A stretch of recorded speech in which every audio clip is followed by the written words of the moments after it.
2021년 7월 19일 월요일입니다. 오늘 아침도 예배 자리에 오신 모든 성도님들 주님의 이름으로 환영합니다. 저는 서울에서 우리 성도님들과 함께 예배드리고 있습니다. 장마가 끝난 줄 알았는데 오늘 비가 많이 내리고 있습니다. 계속 비가 내리다 안 내리다 이렇게 반복되면서 한국의 날씨가 그러면서 낮에는 좀 비가 그치면 굉장히 무더위가 이렇게 기후가 아열대 기후 같은 뭐 그런 기후가 옛날 같지가 않고 좀 그렇습니다. 자, 우리 기도하고 예배 시작하겠습니다. 하나님 감사합니다. 오늘도 주님의 은혜 가운데 새 생명 주시고 또 하나님 앞에 거룩한 예배 올려드립니다. 예배를 받아 주시옵소서. 또 예배를 통해서 우리가 새로운 소망과 능력을 얻는 귀한 시간 될 수 있도록 하나님 도와주시옵소서. 예수님의 이름으로 기도합니다. 아멘. 이 시간 우리 찬송가 327장 다 같이 찬송 올려드리겠습니다.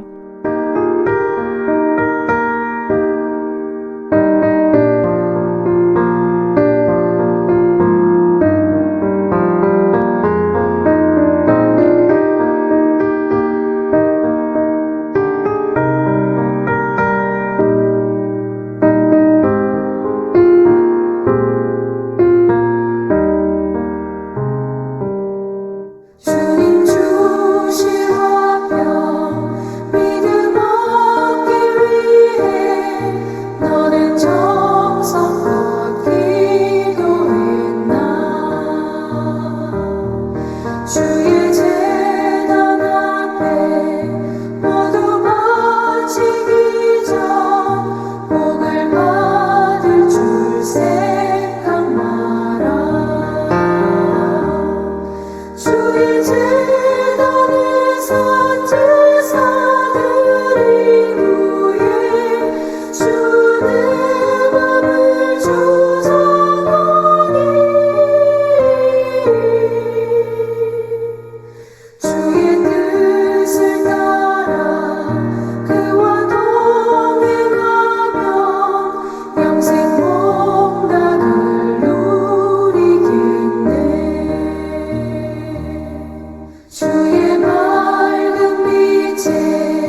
하나님의 말씀 열왕기하 10장 28절에서 36절까지 말씀 보겠습니다. 예후가 이와 같이 이스라엘 중에서 바알을 멸하였으나 이스라엘에게 범죄하게 한 느밧의 아들 여로보암의 죄 곧 베델과 단에 있는 금송아지를 섬기는 죄에서는 떠나지 아니하였더라. 여호와께서 예후에게 이르시되 내가 나보기에 정직한 일을 행하되 잘 행하여 내 마음에 있는 대로 아합 집에 다 행하였은즉 내 자손이 이스라엘 왕위를 이어 4대를 지내리라 하시니라. 그러나 예후가 전심으로 이스라엘 하나님 여호와의 율법을 지켜 행하지 아니하며 여로보암이 이스라엘에게 범하게 한 그 죄에서 떠나지 아니하였더라. 이때 여호와께서 이스라엘에서 땅을 잘라내기 시작하심에 하사엘이 이스라엘의 모든 영토에서 공격하시되 요단 동쪽 길르앗 온 땅 곧 갓사람과 루벤 사람과 므낫세 사람의 땅 아르논 골짜기에 있는 아로엘에서부터 길르앗과 바산까지 하였더라. 예후의 남은 사적과 행한 모든 일과 업적은 이스라엘 왕 역대지략에 기록되지 아니하였느냐. 예후가 그의 조상들과 함께 잠에 사마리아에 장사되고 그의 아들 여호아스가 그를 대신하여 왕이 되니라. 예후가 사마리아에서 이스라엘을 다스린 횟수는 28회이더라. 열왕기 10장 28절에서 36절까지의 말씀 속에서는 예후의 모든 개혁적인 그 바알의 우상과 선지자들, 그 다음에 아합의 모든 그 아들들을 다 진멸한 그런 업적들을 평가하고 있지만, 그러나 그가 마지막 그 이스라엘을 다스리기까지 그가 행한 업적도 하나님께서 평가하고 있다는 것입니다. 우리가 항상 이것을 생각해야 돼요.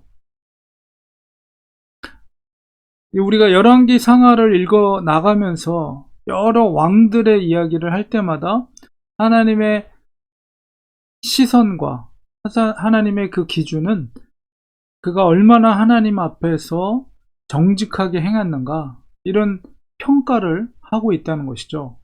비록 예후가 하나님의 말씀대로 엘리사의 기름을 붓고 엘리사로부터 기름 부음을 받고 또 엘리야의 그 예언된 말씀을 통해서 이 아합 가문을 다 진멸하고 그 다음에 바알의 선지자와 그 산당을 무너뜨렸지만,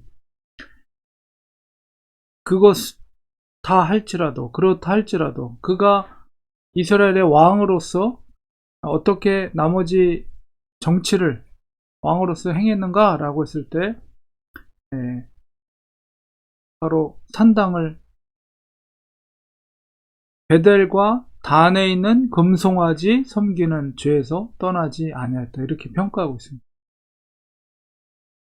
왜 베델과 단에 있는 금송아지를 왜 무너뜨리지 않았는가? 역시 저것이 처음에 여로보암이 저 베델과 단에다 금송아지를 섬기는 상을 만든 이유가 뭐예요?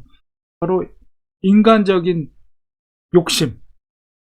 예루살렘에 사람들이 가서 제사를 드리지 않고, 그러니까는 남쪽 이스라엘 땅에서 벗어나서 남쪽 유다 땅으로 들어가지 못하도록 묶어놓기 위해서, 이스라엘 땅에 묶어놓기 위해서 산당을 만든 거예요. 베델과 단에다가. 그래서 예루살렘까지 가지 말고 여기다 너는 제사를 드려라, 이러죠. 역시 예후도 이제 왕이 됐어요. 물론 바알의 산당을 무너뜨린 건 잘한 거예요. 그러나 그도 역시 왕으로서 그들을 묶어놓기 위해서 베델과 단에 있는 금송아지를 무너뜨리지 않았다. 결국 뭐예요? 전심으로 하나님의 율법을 지키지 않았다. 31절에 그렇게 평가하고 있습니다. 물론 그가 그 아합의 가문과 또 바알의 그 제사장들 산당을 무너뜨린 거에 대해서는 하나님께서 인정해 주시고 그의 왕위가 4대까지 갈 것을, 그 가문을 축복해 주십니다. 그러나 전심으로 하나님의 율법을 지키지 않았어요. 왜냐하면 그 우상을 만들었기 때문에, 그것을 무너뜨리지 않았기 때문에. 결국은 그 율법을 전심으로 지키지 않은 결과가 무엇입니까? 하나님은 이방의 나라를 들어서 그 땅을 괴롭게 하는 거죠. 결국 아람의 바로 아람의 나라를 통해서, 하사엘을 통해서 이스라엘을 계속 공격하고 괴롭히게 하고 땅을 빼앗기게 하고 이런 결과를 초래하게 되었습니다. 우리가 항상 선종한다는 것, 마지막까지 끝까지 마무리를 잘한다는 것이 결코 쉽지 않다는 거예요. 왜냐하면 그 자리에 올라가면 자기 욕심이 생기는 거예요. 그러다 보니까 하나님께 향한 열심보다는 자기의 왕권을 유지하기 위한 그런 욕심 속에서 세상과 타협하고 하나님의 뜻대로 전심에서 섬기기보다는 자기의 어떤 정치적인 야욕을 채우기 위해서 딴 생각을 하게 된다는 거예요. 결국 귀한 개혁을 일으키는 왕이었지만, 그러나 결과적으로는 전심으로 하나님을 섬기지 못한 왕으로 열왕기하는 그를 예후를 기록하고 평가하고 있습니다. 28년을 그래도 이스라엘을 다스렸다고 기록합니다. 우리 인생도 항상 주님 앞에서 평가될 날이 있다는 사실을 우리가 기억할 때 우리도 두렵고 떨림으로 이 땅에서의 삶을 살아가야 될 줄 믿습니다. 하나님은 우리를 지켜보고 계셔요. 정말 우리가 하나님의 믿음의 사람이라면 하나님 앞에 전심으로 주님의 말씀을 순종하는 삶을 통해서 주님이 우리의 삶을 평가하실 때, 그 심판대 앞에서 우리를 평가하실 때 정말 잘했다, 너는 믿음의 아들로서, 믿음의 딸로서 내 말에 순종했고 또 전심을 다했다, 인정받을 수 있는 그런 성도님들 우리가 되기를 소망합니다. 기도하겠습니다. 하나님 아버지, 열왕기 상하를 통해서 많은 열왕들을 하나님은 평가하고 계시는 것을 보게 됩니다. 그렇게 열왕들을 평가하셨듯이 우리의 인생도 주님이 반드시 평가할 날이 있을 줄 압니다. 하나님 앞에 정말 좋은 평가, 인정받는, 칭찬받는 평가를 받을 수 있도록 우리의 마음이 우리 하나님 앞에 전심을 다하게 하시고 하나님의 말씀에 순종하는 삶을 살 수 있는 우리들이 되게 하여 주시옵소서. 예수님의 이름으로 기도합니다. 아멘. 이 시간에 우리 말씀을 기억하면서 합심하여 통성으로 기도하겠습니다. 마지막까지 선종할 수 있는, 마지막까지 믿음을 지킬 수 있는 하나님의 사람들 되게 하여 주시옵소서. 처음과 중간과 끝이 변질되지 않고 동일한 믿음의 모습을 보일 수 있는 하나님의 사람들이 되게 하여 주시옵소서. 이런 기도 드리기 원합니다. 또한 우리 렌추아니 교회 사랑해 주시고 우리 렌추아니 교회 우리 성도님들 한 분 한 분이 복음을 사모하고 복음을 전파하고 주님의 몸된 교회를 위해서 헌신하며 하나님의 나라를 위해서 우리의 마음과 정성을 다할 수 있는 하나님께 기쁨이 드리는 아름다운 교회가 될 수 있도록 도와주시고 한 마음으로 우리 교회가 정말 주님의 기뻐하시는 교회가 되게 하여 주시옵소서. 이런 기도 드립니다. 성도들의 가정을 위해서 하나님의 샬롬이 평강이 충만한 가정, 할아버지, 아버지 때 자녀들 모든 가정의 세대들이 예수님을 사랑하고 하나님과의 온전한 관계가 회복되게 하시고 믿음의 가문으로 하나님 축복해 주시옵소서. 또 성도들의 일터를 위해서 기도해 주시고 특별히 몸이 연약한 성도님들을 위해서 기도해 주시기 바랍니다. 그리고 또한 우리 교회가 기도하고 월신양면으로 돕고 있는 우리 선교사님들을 위해서도 기도하겠습니다. 이 시간에 합심하여 간절히 기도하겠습니다. 하나님 아버지 감사합니다. 오늘 말씀 속에서 열왕들을 평가하셨듯이 우리들도 언젠가는 이 땅에서 믿음의 삶을 통해서 평가될 것을 생각하며 또 하나님 앞에 집중하게 하시고 하나님을 사모하게 하시고 하나님의 뜻대로 순종하는 삶을 살 수 있는 우리들이 될 수 있도록 도와주시옵소서. 우리 렌추아니께 사랑해 주시고 한 분 한 분이 믿음의 정말 삶을 살게 하소서. 세상과 타협하지 않게 하시고 우리가 순전한 믿음으로 주님의 몸된 교회를 위해 충성할 수 있는 하나님의 사람들 되게 하시옵소서. 우리의 마음이 온전히 하나가 되게 하시고 하나님을 사랑하고 복음을 전파하는 일에 우리가 헌신하며 섬길 수 있는 우리가 되도록, 충성할 수 있는 우리들이 되도록 도와주시옵소서. 우리 성도들의 가정 가운데 평강이 있게 하여 주옵소서. 주님의 샬롬, 주님의 평강이 충만하게 하시고 서로를 사랑하고 아끼는 아름다운 가족들이 되게 도와주시옵소서.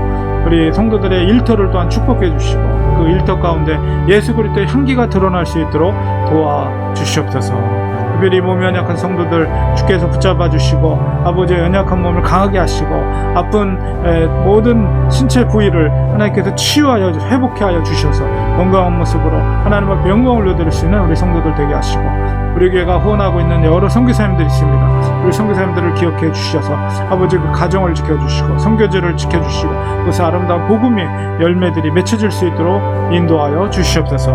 오늘 하루도 성령 충만한 복된 하루 될 수 있도록 하나님 축복하여 주시옵소서. 예수님의 이름으로 간절히 기도합니다. 아멘. 이 시간에 우리 축도로 예배 마치겠습니다.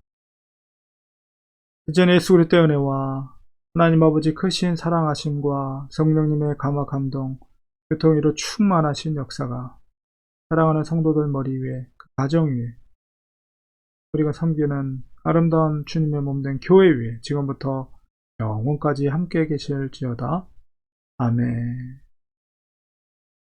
예배를 마쳤습니다. 오늘 월요일 아침입니다. 오늘도 성령 충만한 복된 하루 되시기 바랍니다. 저는 이제 책을 좀 오늘은 이제 책을 조금 한국에 계신 분들 여러분들을 이제 직접 갖다 드리려고 이렇게 계획하고 있고요. 좀 바쁠 것 같습니다. 내일 이제 이틀 후면은 또 검사, 아내가 검사를 맡게 됩니다. 그래서 검사 결과에 따라서 다음 주 수요일 날 의사를 만나서 검사 결과에 대한 내용과 앞으로 어떻게 진행이 돼야 될지에 대해서 의논을 하려고 합니다. 모든 일정 가운데 형통한 은혜가 있을 수 있도록 기도해 주시고 성도님들도 건강하고 복된 그런 하루 되시기 바랍니다. 내일 아침 예배 자리에 또 뵙겠습니다. 항상 고맙고 감사합니다.